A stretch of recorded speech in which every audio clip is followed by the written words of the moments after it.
All right, let's jump into Matt's meanders mumblings. My topic is very vague today.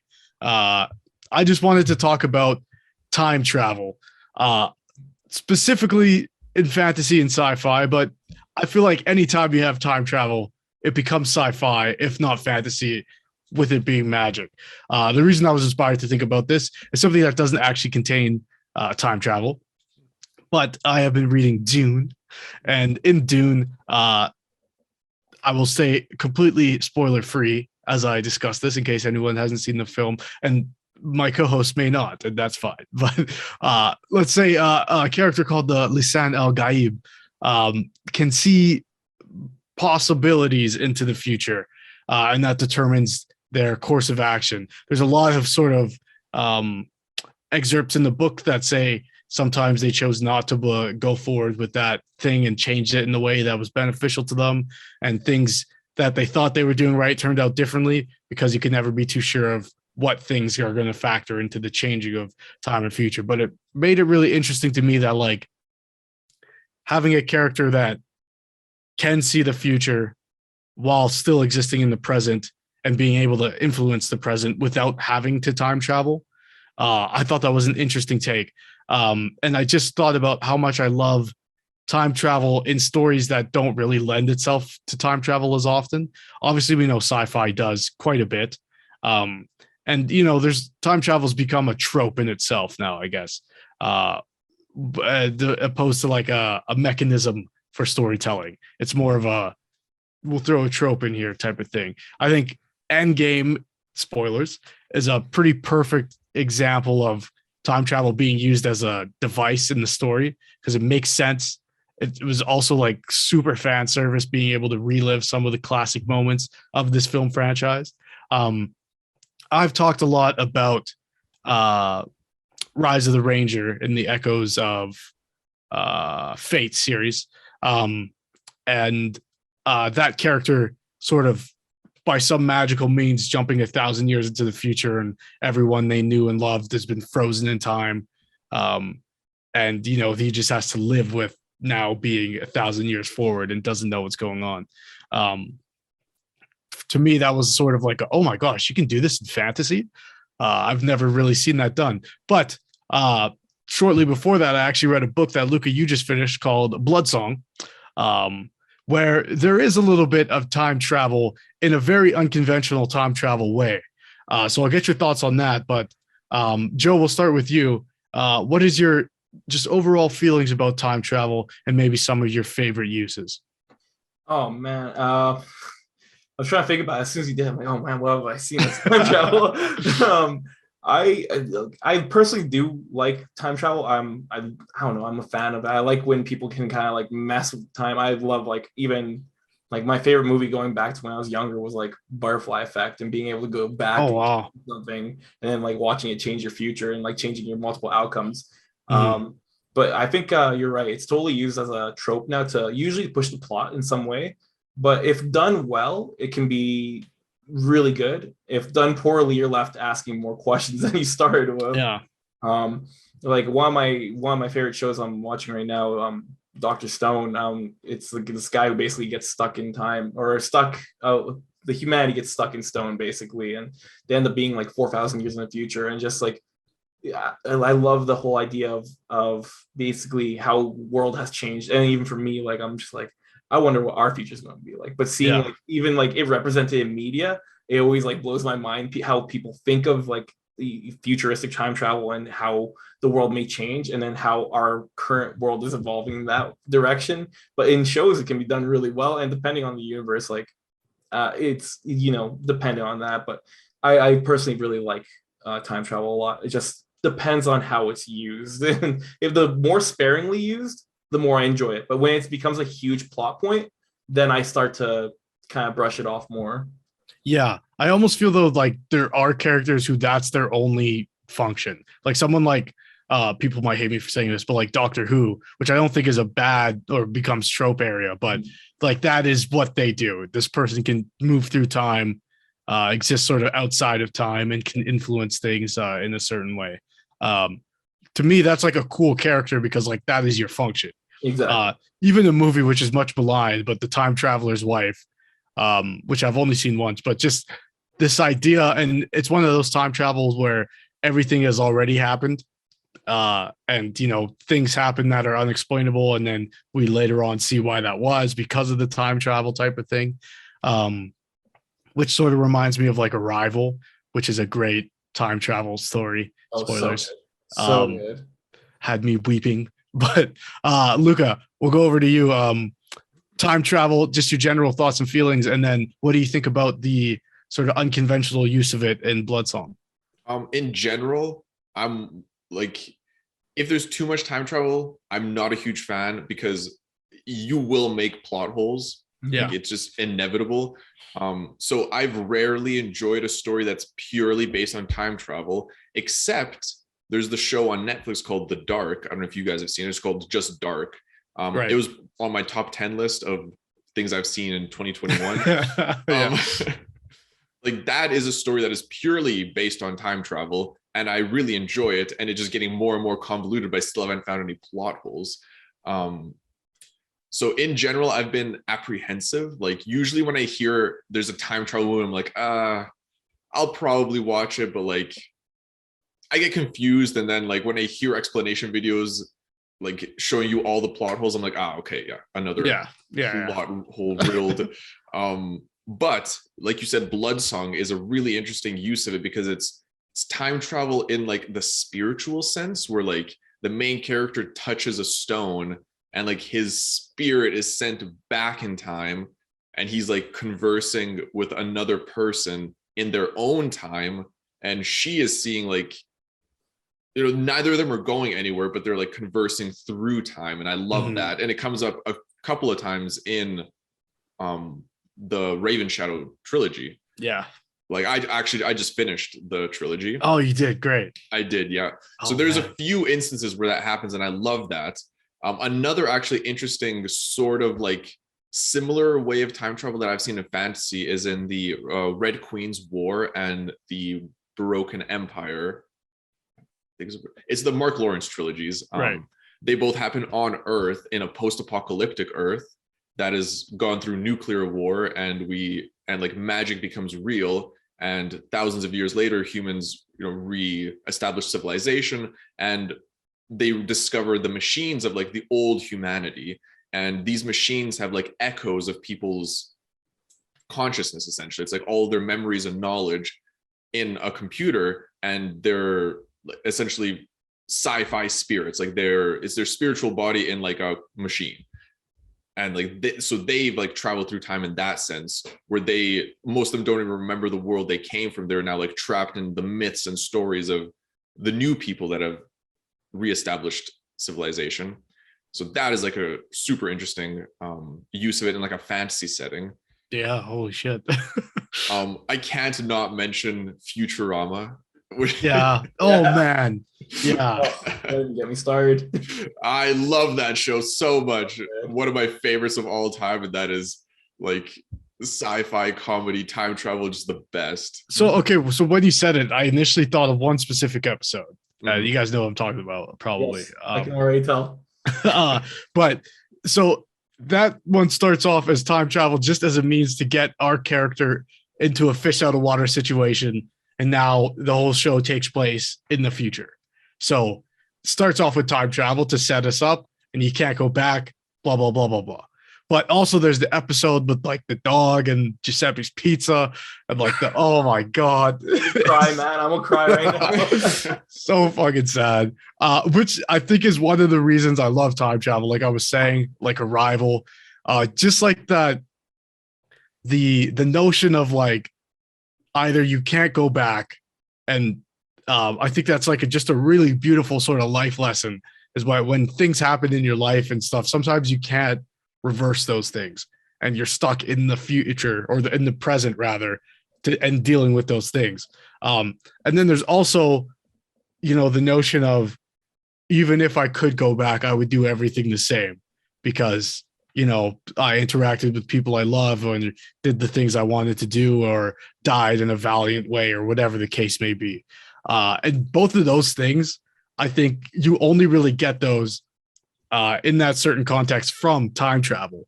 I don't know. I just think it's fascinating that like we as humans have like this innate sort of sick interest with being able to travel back in time, but it's a thing that, you know, up until now and probably ever we won't be able to do. And so we use like these stories, especially when you talk about fantasy and sci-fi, because like I was saying before, time travel itself is science fiction in most cases, but especially when it's fantasy or already in a sci-fi world, it's like now it's like escapism upon the human condition, like at like there's levels of escapism, and it's like whoa, what are we running from here? Like we should be able to talk about these things, but like just that feeling of like having to express your desire to want to fix past mistakes or go relive certain moments, and then putting that through the lens of like a fantasy or a sci-fi project. It's just, I don't know, it's really like cathartic, but also like super depressing to think about that. Like this is where we're at as like a functioning race, that like we have to tell stories in this way to get something out of it. You know what I mean? Yeah. You guys have any thoughts or feelings about that? I mean, I think you're right. Like, there's too many like symbolism you can make from like time travel. Like, it's someone trying to figure out how to fix their wrongs, and they can never go back and fix it half the time. Yeah. Or like, or a form of escapism. Like, okay, well, what if I went and did this instead? And it's like it doesn't end up better. Usually, it ends up worse half the time. Like, you gotta just stick with your main path and stay with it. But usually, that's like the lesson you want to learn. But I think it can, if done with the right kind of lesson, it's usually pretty fun and easy to watch. But there's like some media you can watch that's just like it's too campy about it. It's like, oh, you should get away with some extra time travel, and like that's the stuff that I'm like, I don't care about that. Like that brings nothing to the table. It's just there to make your show more interesting. It's like I want to see something that actually drives the plot if you're going to use time travel. Right. Yeah. Like the character's got to learn something. Exactly. You can't just go back in time and be like, hey, Dad, you know, it's got to be like in the moment we get in Endgame where like Tony goes back and sees his dad. That's a moment because like we know in the present he can't have that. Mm-hmm. And so this is like his one moment, you know, and he like tries to play it cool for a bit and then can't, type of thing. Yeah. And it's like that means a lot for us as viewers because we know he's reliving all his past mistakes in that moment. And so when he goes back to the present, you know, like he has that closure now. Exactly. Whereas like when, you know, in sort of lesser quality days when people go back and interact with people that they know, and it's just like, that was weird. It's like, what was the point? Like exactly. You know? Nothing. See, when I think about time travel, what I don't like about it is the Terminator type time travel. See, that's what I don't like. We're just like just it gets so convoluted that it doesn't even matter. It's like the time travel is just they're just always going back and like changing things. You just lose any sense of like a story or stakes or anything. It's like, or the X-Men style, like they've done it a few times. Maybe I'm wrong. Maybe they haven't done time travel, but they're just always messing up their timelines. They did. I think it's one of the. They did. They sent Wolverine back. Yeah. See, that's another sort of unconventional way of doing it, where they don't send someone in a machine back through time or something. It's like I'm sending your current brain into the body of your 20-year-old self, you know, in a different time, I guess. Like to me, that's fascinating. That's cool. Yeah, but they didn't really do much with it, as far as I remember. I feel like I love Days of Future Past. But it was sort of generic. But from that movie comes a line where I'm paraphrasing now, but you throw a stone into the river, it'll cause a ripple, but eventually the river finds its path again. Where it's like you can go back in time and try to change these things, but these things are always going to happen. You know, you can change how we got there, but you can't change the destination type of thing. Someone mentioned something, and now it's rolling off the butterfly effect. Yeah. So first off, Joe, do you believe in the butterfly effect? I mean, my heart of hearts goes like, I believe in it, but then like every scientific outcome and everything, just like, you know, who the fuck can actually do that? How do you actually determine like if I step on this leaf, will it like kill someone somewhere else? Yeah. you don't actually have anything that can prove that. But like I said, my heart of hearts wants to believe like the right moment can cause a lot of extra things to happen around you, including the people around you, even if it's not directly impacting your life. Yeah. And I think that's kind of like a beautiful thing where you want to take advantage of life, but try to make the right choices that make you happy and don't hurt anyone else. But once again, like I don't know, I could just like accidentally throw a pop on the ground and like hurt someone 5 hours later who steps on the pop for some reason. Like I don't know how it works. It could be as small as like For me it's a source of constant anxiety, so I've let it go because it's like anything I do could have devastating consequences. Dude. And if I think too hard about anything, it's like, okay, well, if I throw the pop in the ground, some kid might ride his bike, pop a tire, veer into traffic, die. Okay, but if I throw the pop in the recycling, the guy who's doing the recycling, it slices his finger open and then he bleeds out and gets a blood infection. I don't know. Like, it's just like anything you do has like devastating consequences that you just try to do the right thing and deal with the consequences. Dude, I watched that movie way too young. Like, way too young. I was like, I want to say like 10 or 8. And I was like, holy shit, I gotta live my life in the safest way possible and the nicest way for people around me. I mean, I think it made me a pretty decent person nowadays, but man, that's like way too much psychological thriller for like an 8-year-old. One of my favorite movies deals with the butterfly effect concept. I do like the butterfly effect movie, but I think I saw it once when I was very under the influence of narcotics. And I don't really remember it that much. The one scene I remember is like the guy boiling pants, and that somehow affects something across the sea. Anyways, a movie called Mr. Nobody. Have you guys seen this movie? Heard of it. I've never watched it. Yeah, it's Jared like multiple. Leto. Yes, Jared Leto. Yep. I think maybe we watched it together, Luca, because I probably would have made you watch it. But yeah, it deals with the same effect, and it's like seeing how this person's life plays out in different ways if one thing changes. And it's like the divergent moment is when he like stays with his mom or his dad, right? As a kid. Yeah. Which is super interesting. So if anybody, and a very sci-fi type of movie, but it's sort of like beautiful and sad and you know, all the things that I want out of a time travel or butterfly effect type of movie. Like, show me the devastating consequences of going back in time or trying to change things in time. I would recommend, if you like that type of stuff, like, you know, actual consequential movie, like time jumping. This one's definitely underrated, and it's kind of got like one of those mess scores where like you had to really enjoy like the concept of it before if to enjoy the movie. But Project Almanac, like literally, if I take like movies I really like Arrival is on there, and then Project Almanac's like right underneath that. Okay. It's similar. It's about like these young people who basically discover how to time travel with like some weird gear. I don't want to spoil too much, but you see them fucking around with it, and you see how their impact ends up like butterfly affecting the world. Yeah. But then also like how it affects like themselves and like running into each other, or like even being in close proximity of like their past self in some set, like how it affects them and how it can like basically make someone delete themselves out of reality. It's really good. I would highly recommend if you like that type of stuff. Yeah. So I got one last question for you guys. If you could go into a sci-fi or fantasy world at the time of its last entry, so that's a little bit confusing. So if we're talking Star Wars, it's at the end of episode 9. If we're talking Halo, it's at the end of the most recent game.